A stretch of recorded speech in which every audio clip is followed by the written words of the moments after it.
Continuamos ya casi, ¿verdad? Ya estamos en la recta final hablando de los milagros de nuestro Señor Jesucristo. Así es que en esta noche nuestro hermano Néstor y los niños menores de 8 años salen a su respectiva clase. Gracias. Disculpa, ¿se escucha bien? Espero que sí. Bueno, antes de empezar el día de hoy, pues los saludo y les doy la bienvenida a todos los que nos acompañan aquí, los que nos están sintonizando a través de la transmisión de Facebook. Y quisiera hacerle una pregunta antes de empezar, y una serie de preguntas, y esta vez si alguien se anima a participar, pues bienvenido. ¿Qué haría usted para proteger a las personas que ama? Primera pregunta. ¿Qué haría usted? Prepararlas con conocimiento. ¿Nadie más? ¿Nadie más lo ha pensado? ¿Lo ha pasado? ¿Qué haría usted para proteger a las personas que ama si ellas hubieran sido agredidos? ¿Cuál sería su reacción? Ojo, si las personas que ama hubieran sido agredidas. Nada. No se inmuta. Después de ser agredidas. Orar para su sanación. Orar. Amén. Gloria a Dios. Ya lo ha hecho, ha pasado por eso, que se ha estado en un momento en el que tiene que proteger a los que ama, a veces de agresiones físicas, y quisiera que nos centráramos en eso. ¿Ha tenido que proteger a los que ama de agresiones físicas? ¿Sí? Y piénselo ya, ahora sí ya no me responda. ¿Cómo fue que reaccionó? ¿Qué fue lo que hizo ante esas agresiones físicas? Entonces, ¿se arrepintió de haber reaccionado de esa manera, si es que su manera de reaccionar fue con agresión? Nada más piénselo, no me lo diga.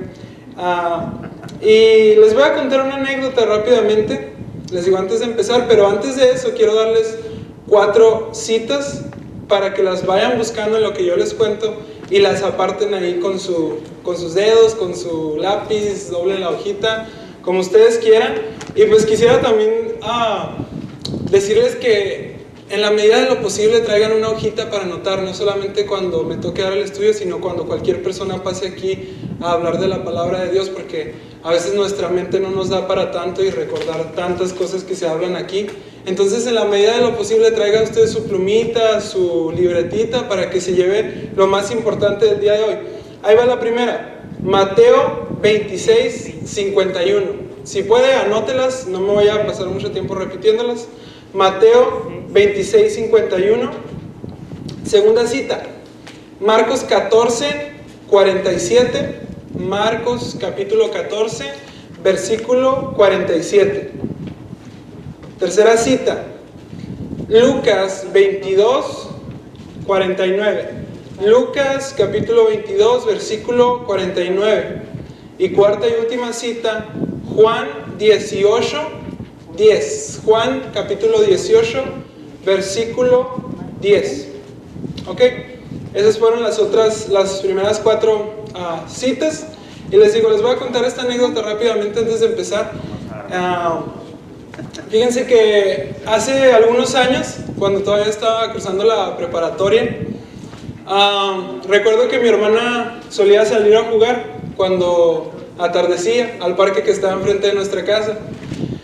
Y por una temporada empezó a ocurrir algo que nos molestaba bastante a mi familia, que era que mi hermana regresaba llorando siempre del parque. Y la primera vez, pues pensamos, son problemas de niños, tal vez tuvieron algún desacuerdo, es normal, a todos nos pasa. La segunda vez tal vez lo mismo, la tercera ya nos preocupaba, ya no la dejábamos salir tanto.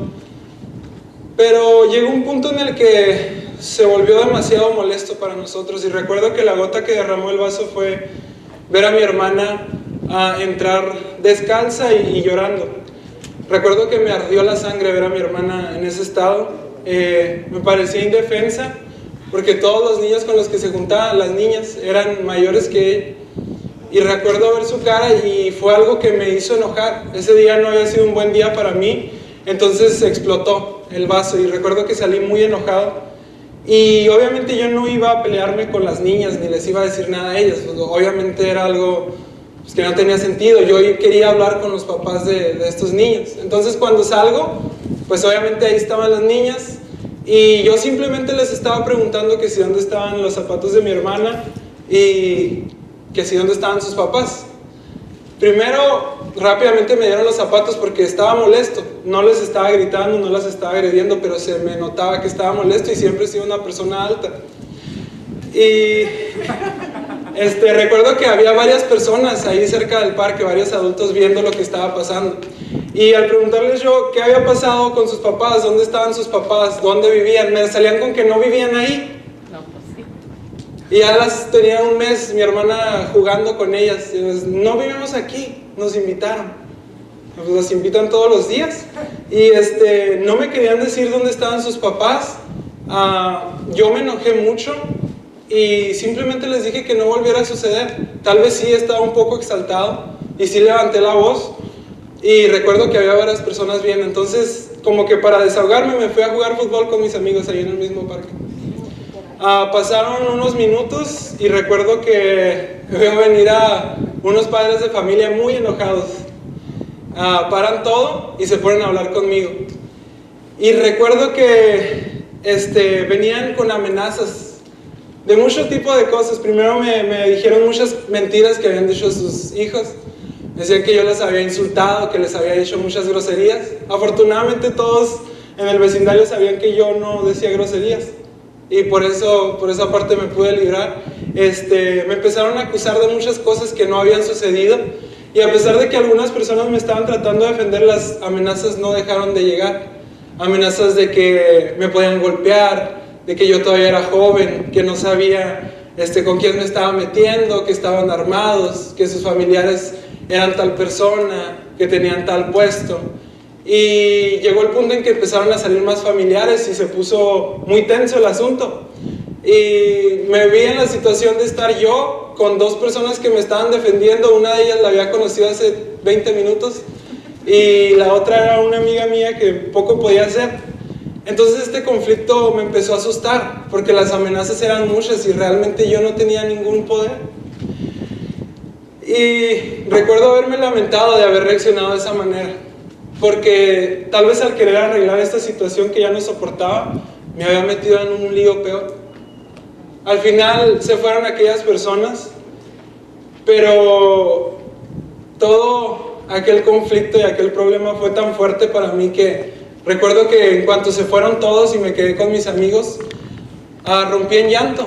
No aguanté la tensión, no aguanté tantas cosas que me dijeron. Y me vi ahí, en medio, con un amigo consolándome, pensando en que no debía de actuar de esa manera. Afortunadamente esas personas solamente estaban hablando por hablar y pues mi hermana ya nunca volvió a sufrir de bullying hasta ese día. Pero me quedó una lección muy clara que era, no debo de tomar justicia por mi propia mano. Y precisamente ese es el título de hoy, justicia humana o misericordia divina. Vamos a orar para empezar ahora sí con el mensaje. Padre Santo que estás en los cielos, venimos ante tu presencia en esta tarde y te pedimos que seas tú el que me guíes para hablar de tu palabra correctamente, Señor. Pido que no me dejes hablar más de lo que debo, Señor, sino que pon palabras correctas y oportunas para los corazones de los que están aquí, Señor, y también te pido que obres en las mentes y los corazones de cada uno de los que están aquí, Señor, que si alguien no está muy dispuesto a escuchar, obres ahí, Señor, que si alguien está cansado, le des fuerzas para poder escuchar este mensaje, Señor, que nadie le gane el sueño, el cansancio, las preocupaciones, y que estén enfocados en escuchar tu palabra. Todo te lo pido en tu nombre, en el nombre de Jesús. Amén. Ok, justicia humana o misericordia divina es el título de hoy. Se los voy a preguntar en un mes, ¿no? Como un hermano. Entonces, ahora sí vamos a pasar a las citas. Recuerden, cuando tengan tiempo, traigan para apuntar. Primera, Mateo 26, 51. Mateo capítulo 26, versículo 51. Y le voy a dar lectura.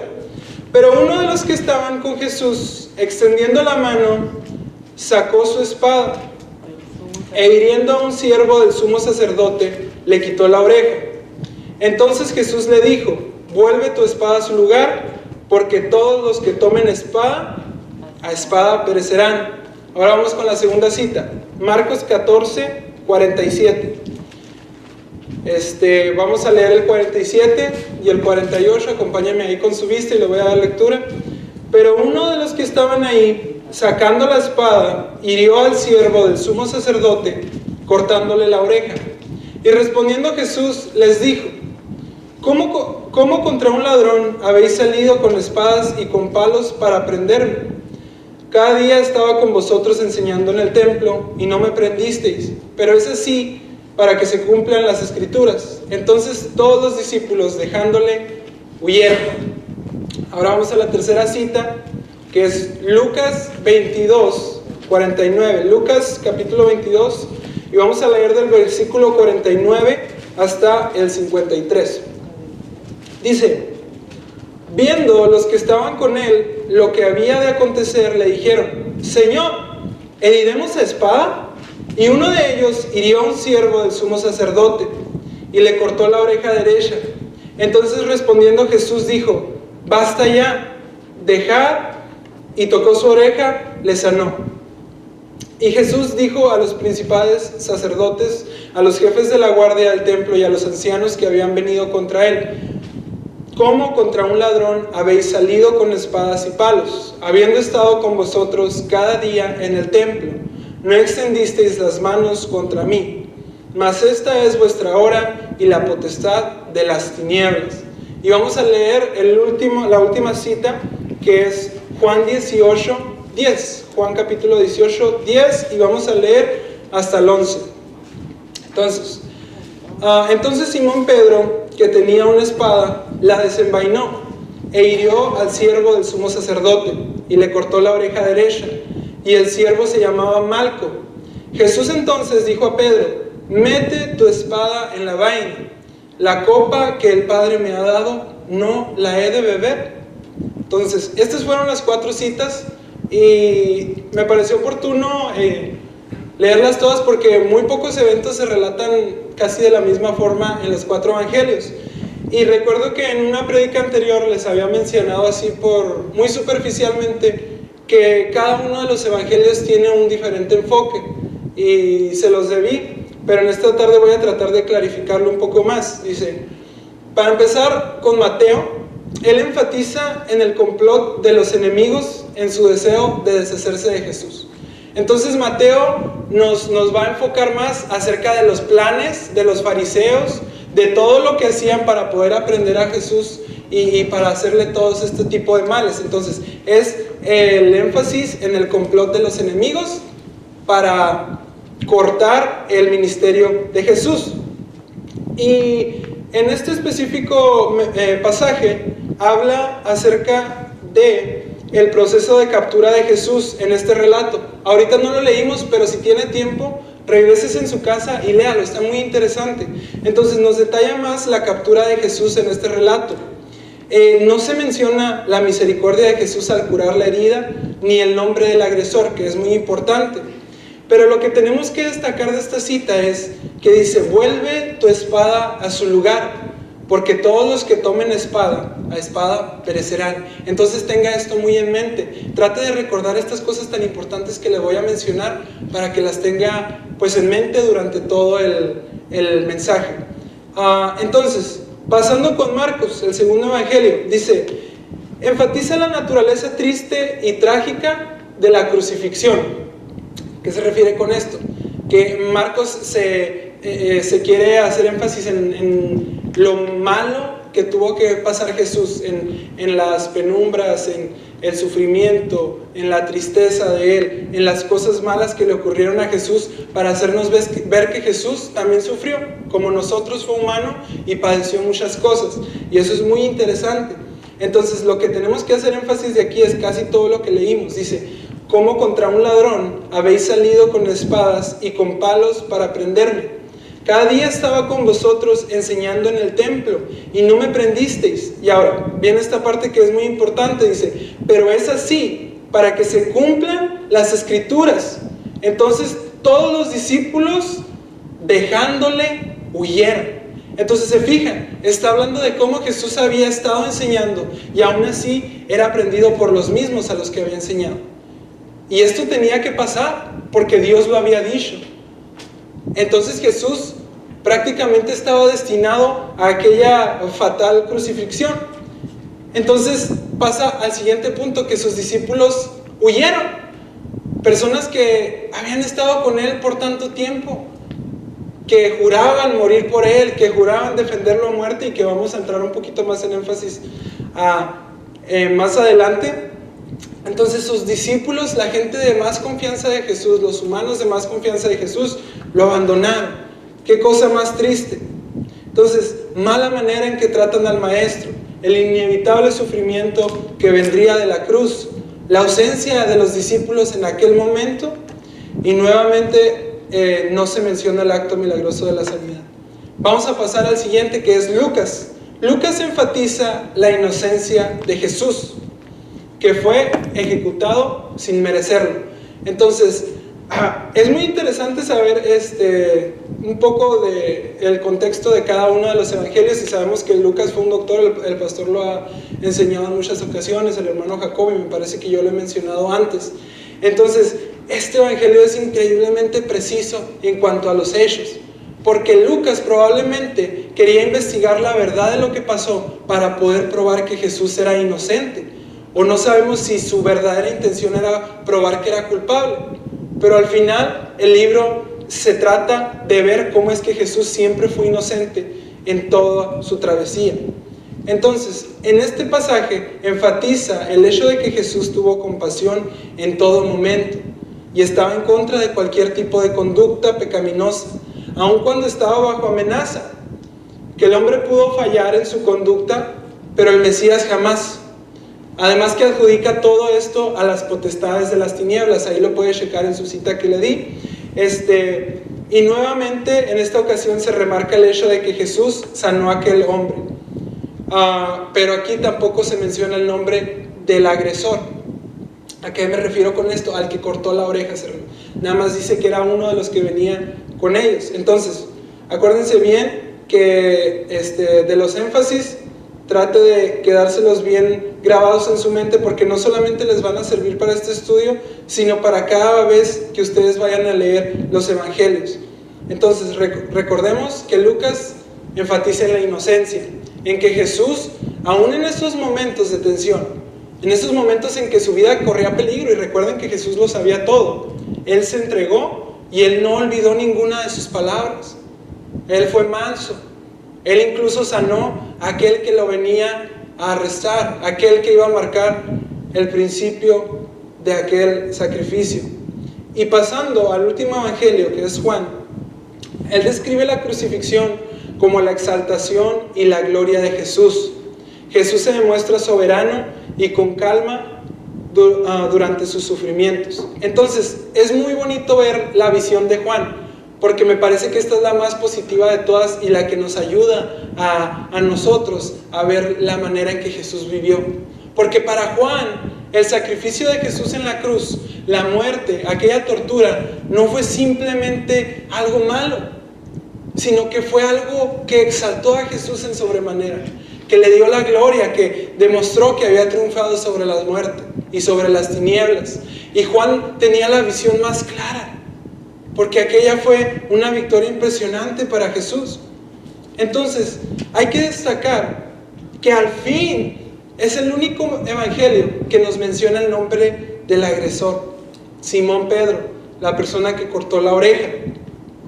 También se resalta el hecho de que Jesús en cualquier momento pudo haber huido en esa situación. Sin embargo, Él no lo hizo. ¿Por qué? Porque su padre le había mandado a que lo hiciera, y esto traería como consecuencia la mayor exaltación del Mesías en esta tierra. Entonces recuerden lo que decía, que de la copa que me ha dado el Padre no la beberé. Jesús estaba muy consciente que aquello que Dios le había mandado hacer se tenía que hacer.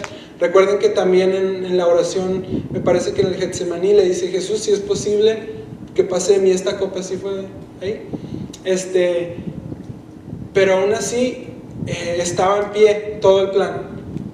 Entonces, como el día de hoy estamos aún en la serie de los milagros de Jesús, como lo mencionaba el pastor, que ya estamos en la recta final, nos vamos a enfocar en el milagro que sucedió, que fue la curación de Malco.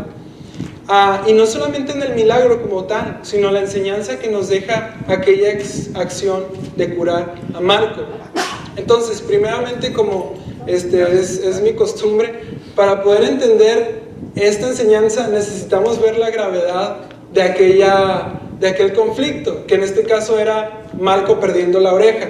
Y vamos a ver un poquito qué tan grave era que le hayan cortado la oreja a Malco, porque es bastante difícil saber qué está pasando aquí sin de verdad darnos cuenta cómo fue que le cortó la oreja. Entonces, vamos a basarnos en Lucas 22:50. Como les decía, este es el evangelio más preciso en cuanto a ellos, por la descripción que tienen. Entonces, algunos tienen la duda de si fue un corte superficial, porque dice que le cortó la oreja, o sea, como que la rasgó, o si la quitó por completo. Y la traducción literal del griego, en el idioma original que estaba escrito en Lucas, se traduciría como le quitó el oído del derecho, refiriéndose a esto, refiriéndose a que le arrancó la oreja del lado derecho. Entonces, con esto en mente, estamos frente a lo que médicamente se llama abulsión de oído. La abulsión es cuando se arranca una parte del cuerpo completamente, y normalmente tiene que ver con los huesos. Entonces, le quitó completamente el oído derecho, o sea, se lo arrancó, lo cortó, ya no había oído. Aquí, nada, pura cabeza ya estaba. Entonces, en caso de que la oreja sea arrancada de la cabeza, era algo que pasaba muy comúnmente antes en las batallas, porque aunque los cascos de ese entonces protegían mucho lo que era el cráneo, me parece que los romanos todavía no se enfocaban tanto en cubrir esta parte de la cabeza donde estaba la oreja, sino más que nada darle protección a esto. Tal desgarramiento es más probable porque, por lo mismo que les digo, que no estaba protegida bien. Entonces, el perder el oído no sería algo mortal para Malco. Si a usted le cortan el oído el día de hoy o mañana, no se preocupe, no se va a morir. Pero vamos a entender la situación de Malco. Para él podía llegar a ser algo mortal. Y lo principal es que Malco sufrió por un dolor muy fuerte. Realmente esta era de las peores lesiones que podía tener Malco, por la manera en la que está estructurado nuestro cuerpo. Recuerden que la oreja está hecha de cartílago, y la forma en la que está agarrada al tendón y a los músculos de esta, bueno, no quiero meterme tanto en detalles, hay muchas terminaciones nerviosas, quiere decir que sentía mucho dolor. Ese corte le causó un dolor inimaginable, aparte de que lo aturdió porque estaba muy cerca del oído. No sabemos qué tan profundo fue. Como les dije, no sería mortal para nosotros, pero vamos a ver por qué era tan grave para Malco. Lo primero es el dolor extremo. Lo siguiente es una inminente infección. Recuerden que estamos en los tiempos de Jesús, era obvio que se iba a infectar. No sabemos esa espada dónde había estado, qué había tocado, no sabemos ni siquiera cómo estaba el lugar en donde había sido esto. Entonces era una infección 100% asegurada. Que les digo, tal vez el día de hoy esto no pasaría por los sistemas de salud que tenemos, pero en ese entonces era algo muy peligroso. Entonces, no solamente perdería el sentido del oído de su lado derecho, o sea, ya no iba a escuchar por el lado derecho debido a la infección, sino que también tenía otros riesgos. El siguiente era una infección más invasiva que le iba a hacer perder el otro oído también. O sea, se iba a quedar completamente sordo debido al avance de una infección que era muy probable que pasara, les digo, porque no se podían tratar tanto ese tipo de infecciones tan severas. Entonces, perder el oído no solamente era perder una parte de su cuerpo, y no solamente era lo estético, sino que ya no iba a poder escuchar. Entonces, vamos a pasar a la siguiente cosa que era mala para Malco. Debido al lugar del corte, está muy cerca del cerebro y del cerebelo. Yo no sé qué tanta fuerza tendría Pedro para darle ese espadazo, y no sé si hubiera podido perforar el cráneo, pero con la más mínima perforación, esa infección se hubiera convertido en algo cerebral y Malco hubiera muerto. Entonces, sin lugar a dudas, Malco estaba en un lugar que a nadie de nosotros nos gustaría estar, en un tiempo que a nadie de nosotros nos gustaría estar. Entonces, esto fue algo extremadamente malo para Malco. Significaba estar cuando menos discapacitado de por vida. Entonces, ya sabiendo un poco más acerca de cómo fue este suceso y cómo estaba el conflicto también, recuerden que hoy en día es muy difícil injertar un oído, aún con toda la tecnología que tenemos. Injertar una oreja de nuevo es bastante difícil. Yo no sé si han visto a los boxeadores o a la gente que pelea en la UFC, cómo tienen sus orejas, que le llaman orejas de coliflor, por tantos cortes, y se inflama, causan infección. Está muy interesante verlo, búsquenlo cuando tengan tiempo. Es irreparable aún hasta el día de hoy. Entonces los oídos son una zona muy sensible para nosotros. Entonces, en conclusión, estamos frente a otro asombroso milagro de Jesús, por más simple que pudiera sonar, ¿ok? Porque no se le da mucho énfasis. En cuanto a la manera de proceder de Jesús, no se menciona mucho, solamente dice que tocó su oreja y fue curado. No sabemos si la tocó desde el suelo, si se la puso, si le creció otra. Solamente Dios sabe, y los que estuvieran de testigos. Pero bueno, ahora sí, pasando en cuenta a la enseñanza, vamos a ver el primer punto, que fue que tenemos que tomar en cuenta que Jesús en todo momento sabía lo que iba a suceder. Él seguía siendo 100% Dios, aunque estaba en un cuerpo humano. Él previamente había pedido al Padre, como les mencioné, que si era posible pasara de Él todo este proceso, pero ante el silencio del Padre sabíamos que Él debía de seguir adelante con su plan. Entonces, el plan redentor seguía en marcha y Jesús mismo se aproxima al lugar. Si ustedes se van un poquito más en los evangelios poquito más atrás en los evangelios que leímos, habla de cómo Jesús se acerca a ese lugar aún sabiendo de que todo iba a empezar. Entonces, aunque esto significaba el inicio del fin del Mesías en esta tierra, Jesús se aproxima cumpliendo la palabra de Dios. Entonces, Jesús mantiene la calma en este momento, como ya se los había mencionado.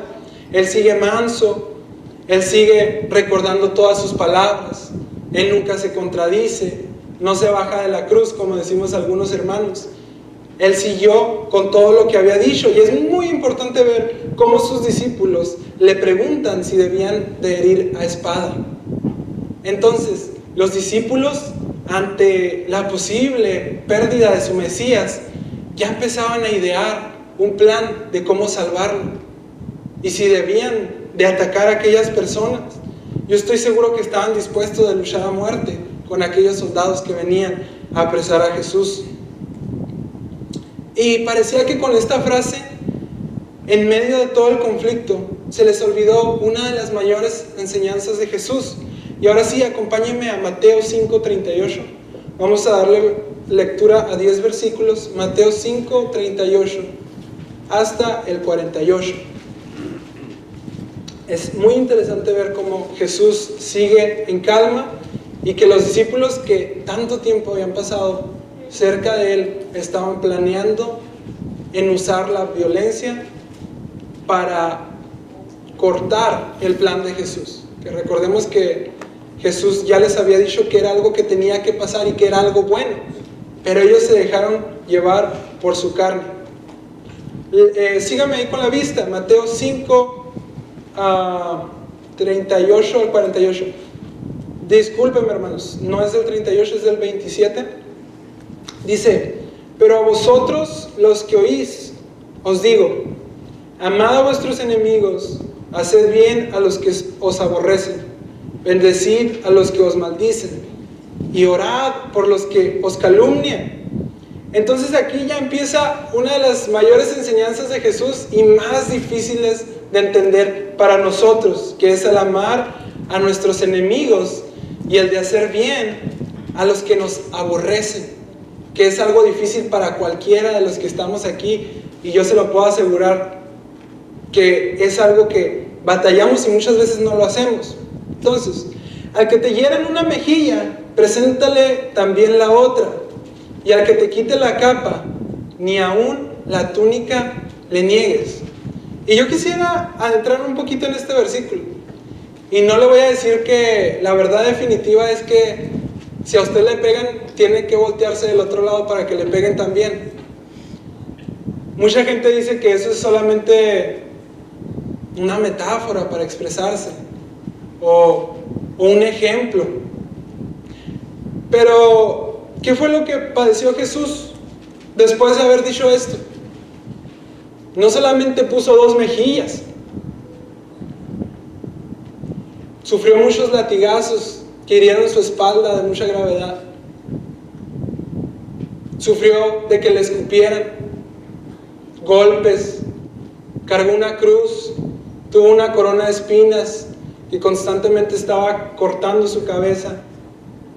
Fue crucificado y aún estando crucificado recibió cortes, recibió burlas. Entonces yo les pregunto, ¿Jesús estaba hablando metafóricamente? ¿Será que Jesús dice, no lo hagas, tú defiéndete, no te dejes? ¿Será que esa es la enseñanza de Jesús? Yo no les voy a decir si sí es o no, solamente los estoy poniendo a que ustedes decidan. Que van a decir, ay, sí, el hermano que es religioso, de seguro él nunca se ha peleado. Pues sí me he peleado, pero estuvo mal. Entonces, es muy importante tener esto en cuenta. Jesús nos los dice como algo que es solamente para ilustrarnos el ser mansos, o será algo literal por el ejemplo que nos dio. Ustedes mismos piensen. Al que te hieran una mejilla, preséntale también la otra, y al que te quite la capa, ni aún la túnica le niegues. Entonces está hablando del robo. A cualquiera que te pida, dale la benevolencia. Al que tome lo que es tuyo, no pidas que te lo devuelva. Híjole, que el hermanito me robó tal cosa y ya vi que lo tiene ahí, se lo voy a pedir. Bueno, y como quieres que hagan los hombres con vosotros, así también haced vosotros con ellos. Y esto es para todos los hombres. Recuerden que acaba de mencionar a los enemigos. Porque si amáis a los que os aman, ¿qué mérito tenéis? Porque también los pecadores aman a los que los aman. Y si hacéis bien a los que os hacen bien, ¿qué mérito tenéis? Porque también los pecadores hacen lo mismo. Y si prestáis a aquellos de quienes esperáis recibir, ¿qué mérito tenéis? Porque también los pecadores prestan a los pecadores para recibir otro tanto. Amad pues a vuestros enemigos y haced bien y prestad, no esperando de ello nada, y será vuestro galardón grande y seréis hijos del Altísimo, porque Él es benigno para con los ingratos y malos. Pues misericordiosos como también, sed pues misericordiosos como también vuestro Padre es misericordioso. Y algo que hay que tener en cuenta es que Jesús no solamente nos dice que hagamos otras cosas, sino que nos habla de una recompensa que yo estoy seguro que cada uno de nosotros deseamos, aunque no lo hayamos pensado y aunque no estemos conscientes del valor que tiene esa recompensa. Recuerden que Jesús nos dijo que su yugo era fácil y ligera su carga, porque aunque esto parece difícil de hacer, vean esa promesa tan maravillosa que se nos da. Dice, vuestro galardón será grande y seréis hijos del Altísimo. Yo no sé qué otra cosa mejor hay que eso, que ser llamados hijos del Altísimo, y un galardón que Él mismo nos va a dar. Yo no sé si usted se ha puesto a pensar en qué va a sentir en el momento que esté frente a Dios, y si fue fiel, Jesús le dé la bienvenida al cielo. Yo no sé si se ha imaginado qué bonito se va a sentir. No sé, comentaba con algunos hermanos que es muy común que entre los cristianos soñemos con el rapto. Y muchas veces soñamos que nos quedamos y a veces que nos vamos. Pero yo no sé si usted ha soñado que se va con Dios. Y es algo tan bonito el decir, wow, todo este tiempo que pasamos, todo lo que hemos pasado hasta el día de hoy, sí me salvé. Y luego se despierta y aquí estamos todavía. Es algo que se siente bastante feo. Y todo aquel que lo haya experimentado no me va a dejar mentir. Entonces, ¿qué más que ser llamados hijos del Altísimo y recibir un galardón de Él? Ahora, ya habiendo escuchado todo esto, lo que es bastante curioso es que lo ya mencionado anteriormente encaja mucho con el modelo de Pedro. No sé si recuerdan que a mí me gusta mucho sacar a colación a Pedro siempre que hablo de las Escrituras, porque es el ejemplo del cristiano actual. Pedro era sencillo, pero era arrebatado. Era una persona impulsiva, que muchas veces se dejó llevar por la carne, que incluso negó al maestro, habiendo caminado con él, pero se le fue dada una promesa. ¿Y cuál cree que era esa promesa? Si usted se imagina que era algo muy bonito, pues era que iba a poder morir por Jesús. Y recuerden que la muerte de los cristianos en aquellos tiempos no era nada bonita. Entonces la promesa que tenía Pedro era morir como mártir. Muchos dirían, qué fea promesa, pero es lo mejor que podía tener Pedro después de haberle negado. Entonces, Pedro se parece mucho a nosotros, al cristiano actual. Muchas veces ante la prueba parece que olvidamos las enseñanzas de Jesús, quien ha caminado con nosotros por años, así como los discípulos. Muchas veces ante los conflictos nos es más fácil tratar de solucionarlos con nuestras propias fuerzas, porque muchas veces parece que nosotros mismos podemos hacerlo y decimos, no te voy a molestar para esto, Jesús, descansa un rato, yo me hago cargo. Y sentimos que tenemos el control, pero la mayoría de esas veces, hermano, nos va a salir contraproducente. No debemos de tratar de hacer esto. Muchas veces incluso llega la agresión física y a querer tomar justicia por nuestra propia mano, como les comentaba al principio. Les voy a leer esta noticia. Diciembre de 2017 en Moravia. Un asaltante trata de robar un taxi con su pasajero. Ambos, chofer y pasajero, se niegan a entregarle nada durante la ausencia de una amenaza armada. Deciden perseguirlo para tomarlo y hacer justicia a mano propia. Pero al hacerlo, el asaltante saca un cuchillo y apuñala 2 veces al pasajero, causándole la muerte. Ahora, ¿por qué menciono esto? Yo estoy seguro que, así como esta noticia, ustedes han escuchado muchas. Incluso aquí en México, en Estados Unidos, en todas partes hay noticias como esta. Y muchas veces no termina como aquí, con la muerte. Muchas veces parece que fue un final feliz para los afectados, que obtuvieron su justicia. Pero recordemos que Jesús nos dice, vuelve tu espada a su lugar, porque todos los que tomen espada, a espada perecerán. Jesús claramente advierte sobre el uso de la violencia y sus consecuencias. También nos advierte en otros pasajes sobre la justicia por mano propia. Dice, no os venguéis vosotros mismos, amados míos, sino dejad lugar a la ira de Dios, porque escrito está, mía es la venganza, yo pagaré, dice el Señor. Y aquí hay otra promesa para nosotros. No estamos solos. Todo eso que tal vez usted va a sufrir, va a decir, ay, sí me voy a dejar golpear, ay, sí me voy a dejar de esto. ¿Qué prefiere? ¿Hasta qué tanto poder puede llegar su venganza? ¿Qué tanto puede hacer por su propia mano que se compare a la ira de Dios? ¿Qué cosa más horrenda que la ira de Dios sobre nuestras vidas? Y sobre la vida de aquellos que nos maldicen, de aquellos que nos quieren hacer el mal. Entonces esté tranquilo, porque su sufrir no es en vano, viene respaldado por el Dios Todopoderoso. Yo pagaré, dice el Señor. En todos los casos en los que se decide tomar justicia por mano propia, el desenlace siempre es fatal, y sobre todo si el que trató de hacerlo llega a la muerte. Ya sea, como les digo, el que decide hacerlo o el que era el objetivo. Mucha gente se jacta de tomar justicia por mano propia y lo publica. Y como les conté esa anécdota, hay muchas ahí en el lugar donde vivía.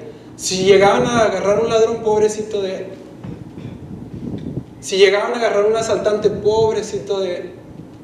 Muchas historias, y la gente parecía que se erguía y le daba orgullo el haber tomado justicia por mano propia. Y tal vez usted dice, eso no lo hago yo. Pero ¿sabe qué? No sé si han visto mucha gente que se alegra por la muerte de violadores, de asesinos, de ladrones, de asaltantes, sobre todo en las redes sociales.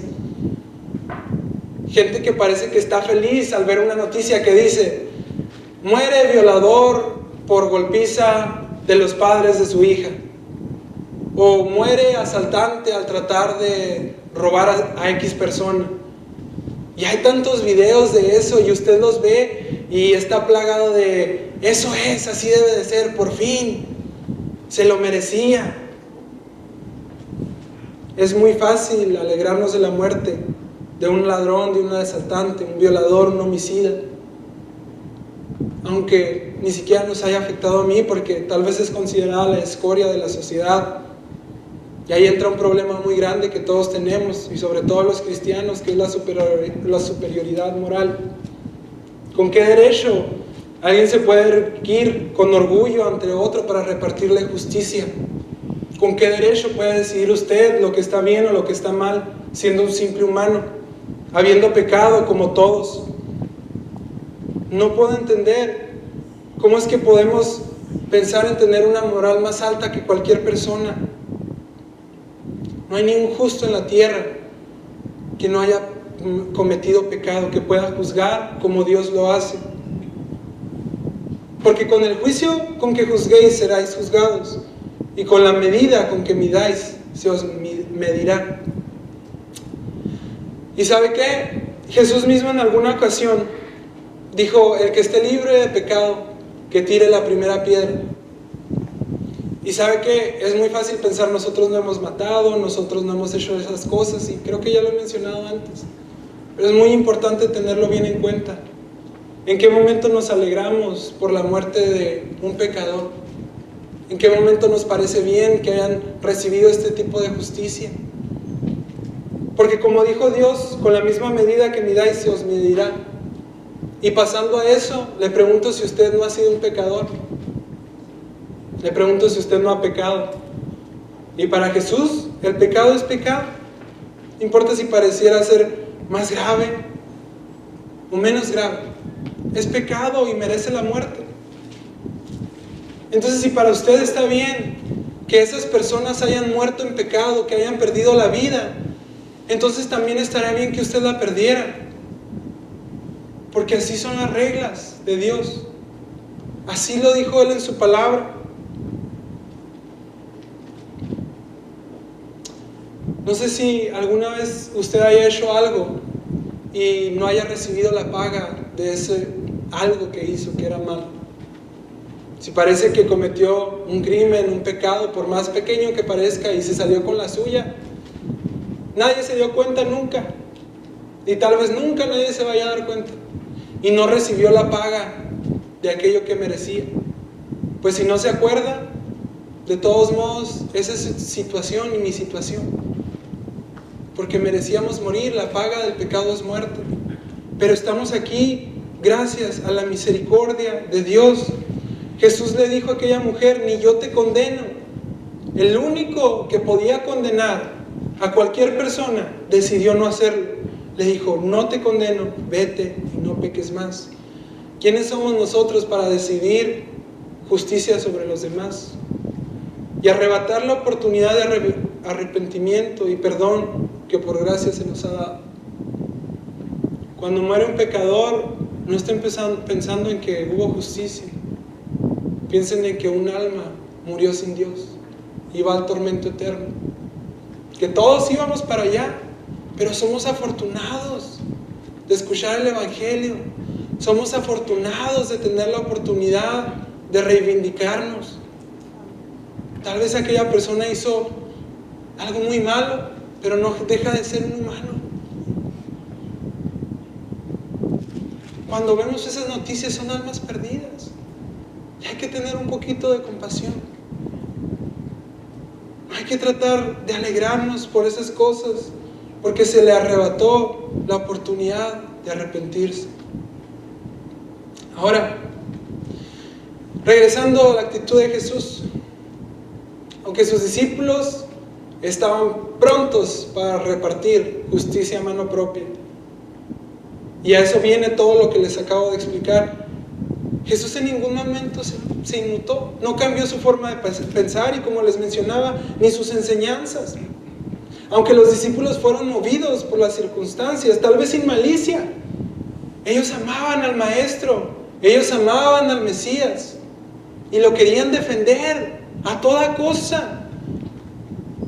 No era algo malo para ellos, tal vez ellos solamente querían proteger a los que aman. Y a eso venía la pregunta que les hice.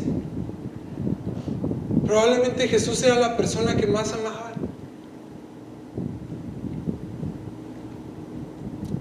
Pero se les olvidó esas enseñanzas de Jesús. Eso también nos da la pauta de que el fin no justifica los medios. Si usted está tratando de hacer algo bueno, pero en el camino hace cosas malas, entonces no está bien, porque aún así pecó. Y ahora, tal vez usted no haya tomado justicia por mano propia con agresiones o con violencia, pero yo quiero invitarlo a que reflexione si lo ha hecho de otra manera.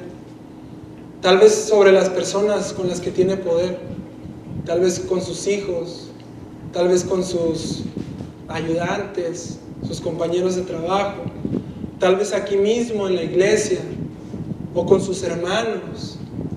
Ha tomado justicia por mano propia, bloqueando ciertas oportunidades, amenazando, haciendo ciertas cosas para afectar a aquella persona que le hizo el mal. Les digo, no necesariamente tiene que ser algo violento o acciones, simplemente palabras. El decir algo, recuerden que la lengua tiene mucho poder. Ha tomado justicia por mano propia con alguien que le lastimó.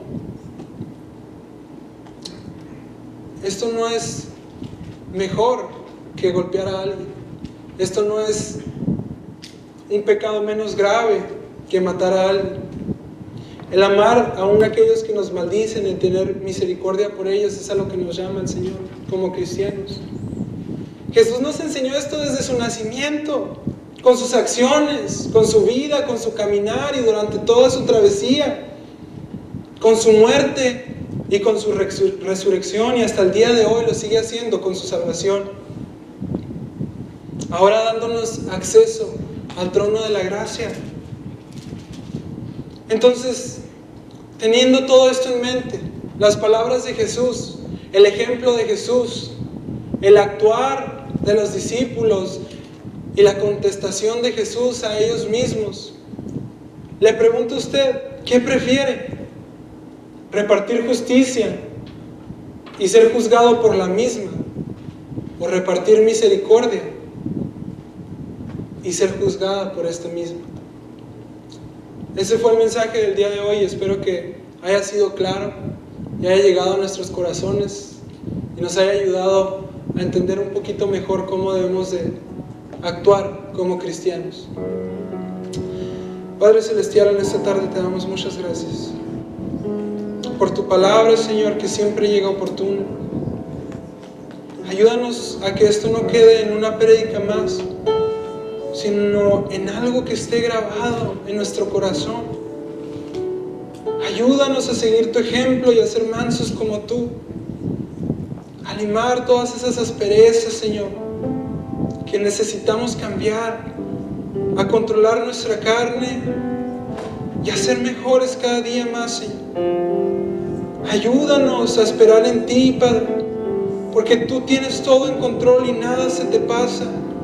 Ayúdanos a confiar menos en nuestro poder, en nuestro actuar, en nosotros mismos, y a vivir más, Señor, en fe, por las promesas que tú nos has dado. Gracias te damos en el nombre de Jesús. Amén. Dios les bendiga, hermanos.